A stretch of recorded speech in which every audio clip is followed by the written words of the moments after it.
Hello everyone, welcome back to Highlander News. I'm your news anchor, Raina Ravel. Last year, we sat down with our Vice President, Nick Stofa, and our Chief Justice, Claire Swan, to discuss their plans for the year of 2017-2018 as our official RUSGA leaders. Today, we sit down with John Casillas, finally, for his interview on his plans and what he decides to put in action. How was Argentina for you while you were president-elect? Okay, Argentina. It's a lot of fun. So initially when I got to Argentina, it was a total culture shock.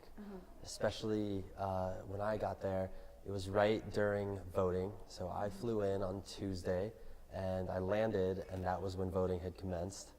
And so basically the 3 days of initiation in Argentina were completely me biting my fingernails off and freaking out, wondering how this is going to end up. And once I got the news, it was 4 in the morning, and I had stood up all night, and Nick called me, and he was like, we won. Like, we won. Like, he was screaming. It was a huge, like, it was so much fun. It was, I can honestly say, I can't equate that rush to anything else. So immediately it was greeted with, oh man, what do I do now? Like, what's the next step, especially for somebody a continent away? So it immediately started with emails back and forth, and you know, I had an amazing team and an amazing support system. Nick and Claire did some really late night Skyping with me to make sure that we picked the amazing and incredible cabinet that we have today. And I can honestly say that without them, I don't think we would be boots to the ground in August like we were. So it was a lot of help. So I can honestly say that without Nick and Claire, it would have been a lot tougher and a bumpier road. So.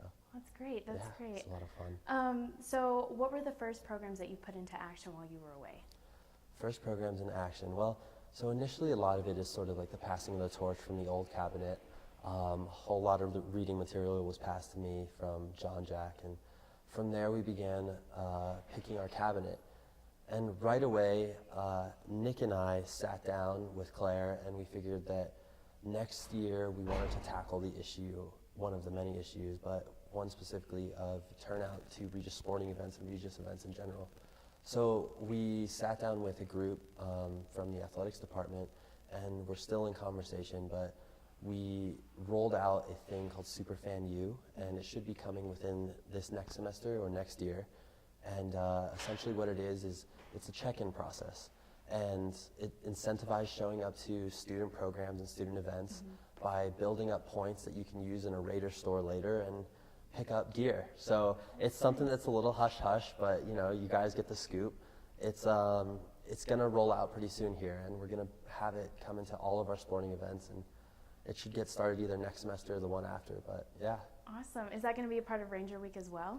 It will be. If we're able to roll it out for next week or next semester, then it will be a part of Ranger Week. So it'll be a lot of fun. All right. What are your plans for Ranger Week? What does that look like, or can you release any details? So Ranger Week right now, I'm just getting done picking the people who are going to be in charge of it. So that's kind of a lot of fun. It's a lot of passionate people that drive the project forward, as you want with any project. And luckily enough, I've got a lot of people to pick from. So once I get the idea of who's going to be sort of leading it, then I'm going to get an idea of what it's going to look like. But yeah, if anybody's out there who is interested or wants to learn more about Ranger Week, let me know. I don't know if there's going to be like some sort of something flashing across, but yeah, let me know. Send me an email, and I'll definitely make sure that you're put in contact with the right people. Okay, awesome. Okay, so what have you been most passionate about as Student Body President? God, there's so much to pick from. I can honestly say one of the things I'm really proud of is the way that the diversity program has just honestly kickstarted this year so proactively. So we had some amazing events that were pretty much pushed entirely by the dedicated students over at the diversity department and people within my cabinet, Crystal Ayala with SJS and Alex Aurora with MAC, and you know, BSA and QSA and you know, Somos. Everybody's just so on the ball this year, and it's really, really amazing to watch. The first annual, and I'm crossing my fingers, I bet it'll be a tradition, but Latinx Summit was this semester, and that was a huge smashing success from what I've heard, and it will only ever get better. And I think that that's something I really admire from the affinity groups that I've seen this year. They take adversity in stride, and they're ready to make next year better than the year before, and the really kind of snowballing effect of becoming even better than we already are. So, yeah. Great. Awesome. Do you mind describing some of your personal tools for dealing with adversity? Oh man, okay.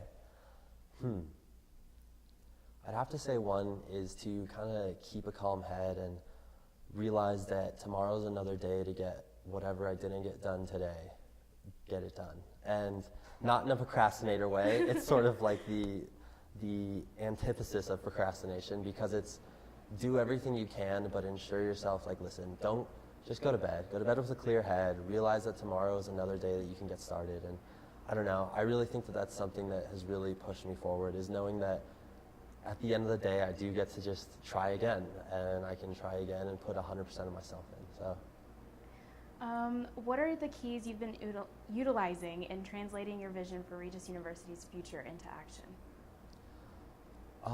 I'd have to honestly say students.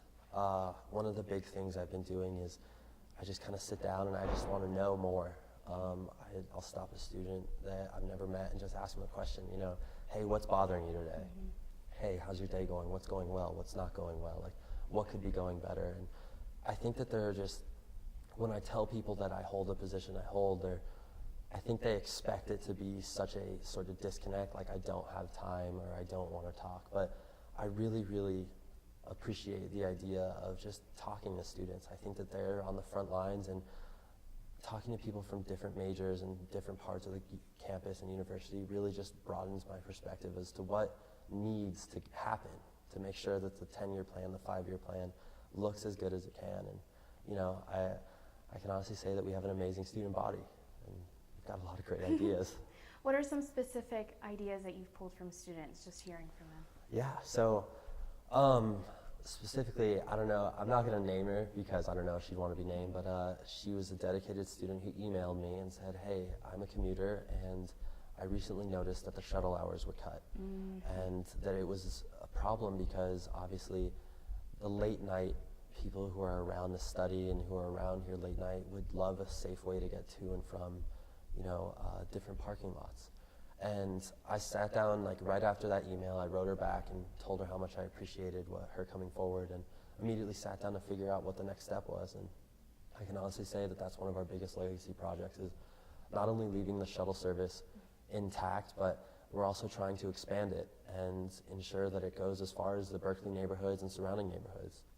One of the things we want to do is make sure that students from all over Denver and like the surrounding area to Regis can get to Regis in a reliable fashion, in a safe fashion. And that's really what we're kind of working toward. Awesome. That's great. Any plans that you and your team are putting together for next semester and hope to see it through to the finish? Yeah. So I've told you about our shuttle program. We are working on setting up something. So phase 1 is, for those who don't know, the student center. And it's going to get a complete remodeling, and it's going to be a real awesome hub of just student activity. And I'm really, really looking forward to seeing how the university just interacts in that space next year. But that being said, the basement hasn't been spoken for, so RUSGA is already rubbing our hands together, and we're figuring out how to make that another student space. The Ranger Den, which is in the West Hall conference room, has really come together really nicely, and we're going to do a kickoff event next semester. But we want to make more student spaces. We think that the strong part of this university is the community, and giving the opportunity for that community to grow and that community to get together is really what we're all about. You know? So. What are some of the things you have been working on to help eradicate here at a university, and what have been your trials and triumphs? With reducing, or rather eliminating hate, you said? Okay, eliminating hate. Well, I can honestly say that I've made a conscious effort to stand up and ensure that at every diversity event that I'm able to make, I'm there. For instance, the Tim Wise event, there was a gathering of really, really awesome students beforehand, and Father President was there, and Dr. Janet Hauser, our provost, and Barbara Wilcox, our assistant vice president of student activities, was there as well, student life. And it was really great because it was an opportunity to have students sit there and communicate their own experiences here at Regis. And we read a lot of powerful firsthand accounts of students who submitted their firsthand accounts of hate and racism here on campus. And I think that opened a lot of people's eyes to the fact that Regis is no different than the rest of the world. Yes, it's a bubble, but it's a bubble that's still strife with problems that exist everywhere else. And addressing those problems was something that happened in that conversation with the people that matter, students and administration. So I can honestly say that becoming that bridge of conversation has really been my focus, ensuring that the right people hear the right information. So, Thank you so much, and good luck to you in the rest of the year. thank you, thank you.